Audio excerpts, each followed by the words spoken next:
સાહેબ આપણે જે તપાસ સમિતિની મીટિંગ એનો શું રિપોર્ટ આવ્યો છે ને આગળ આપણે શું કાર્યવાહી કરવાની છે? નમસ્કાર. સૌપ્રથમ તો આપ સૌને મચ્છુ નદીના પટમાં સ્વામિનારાયણ સંસ્થા એટલે કે BAPS દ્વારા જે બાંધકામ થઈ રહેલ છે એના માટે અમે એક કમિટીની રચના કરેલી. એમાં પ્રાંત અધિકારી મોરબી, ચીફ ઓફિસર શ્રી મોરબી, આપણે નગરપાલિકા, DILR શ્રી અને કાર્યપાલક ઇજનેર સિંચાઈ વિભાગને પત્ર લખીને જાણ કરેલી અને તેઓએ સંયુક્ત તપાસ કરીને આજરોજ એક રિપોર્ટ અમને સબમિટ કરેલ છે. આ રિપોર્ટની અમે અત્યારે જે પ્રથમ દ્રષ્ટિએ કઈ એની બાબતની આપણે ચર્ચા કરીશું. એની સઘન ચકાસણી ચાલુ છે. DILRએ જણાવેલું છે કે સંસ્થાની જમીનની હદની બહાર થોડું ઘણું બાંધકામ થયેલું છે, એટલે આ બાંધકામ દૂર કરવાનું રહે છે.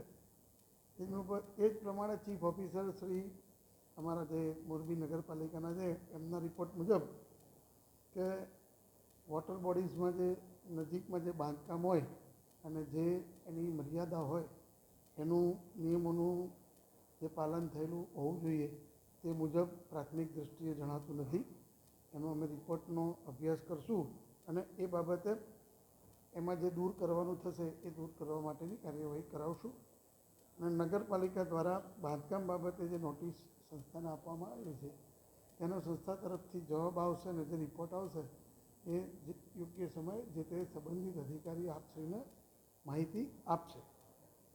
વધુમાં હું આપ સૌને ધ્યાન દોરું કે ગઈકાલે મને પણ પ્રેસ મીડિયા મારફતે સંસ્થા દ્વારા જે માહિતી તમે લોકોએ પણ જે બાઇટ લીધી એમાં મને પણ માહિતી મળી તો મંદિરના સત્તાવાળા કે સંતો તરફથી પ્રશાસનની સાથે છે અને પ્રશાસન કહેશે તેમ કરશું એવું એમને જે છેલ્લે જણાવ્યું તો એ બાબતથી અમને કોઈ ડાયરેક્ટ જાણ નથી કરી પણ એમને આ વાત કરી તો 3 દિવસ પહેલાં જ્યારે આપ સૌ સાથે મેં વાત કરી ત્યારે કહ્યું હતું કે જો બિન અધિકૃત હશે તો અમે દૂર કરાવશું, પણ અધિકૃત હશે તો પણ અમે મોરબી શહેર અને મોરબી શહેરની આજુબાજુના ગામને જો વહેણના કારણે કોઈ નુકસાન જવાની પરિસ્થિતિ થશે તો સત્તાવાળાને અમે સમજાવશું. પણ એવો પ્રશ્ન ઊભો જ નથી થયો.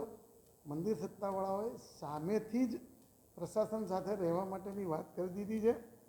પ્રેસ મીડિયાના જે તમારા રિપોર્ટ મુજબ, મારી માહિતી નથી પણ તમારા રિપોર્ટ મુજબ મંદિર તરફથી કોઈ વિરોધ નથી કર્યો, કોઈ વિનંતી પણ મને કરેલી નથી કે અમારું આ બાંધકામ સાચું છે ખોટું છે કે અમને આ ચાલુ રાખવા દો, ત્યાં ગાર્ડન બનાવવા દો કે ત્યાં પાર્કિંગ બનાવવા દો. જે બહારની માહિતી મુજબ તેઓએ સીધી એક જ વાત કરી છે કે પ્રશાસન કહેશે તેમ અમે કરશું, વહીવટી તંત્ર કહેશે એમ કરશું.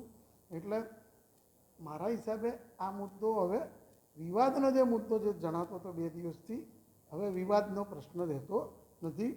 એટલે હવે જે મોરબીના શહેર અને આજુબાજુના ગ્રામના ખેડૂતો કે લોકો માટેને જે હિત મુજબ જે કામ કરવાનું છે એ કામ અમે કરાવશું.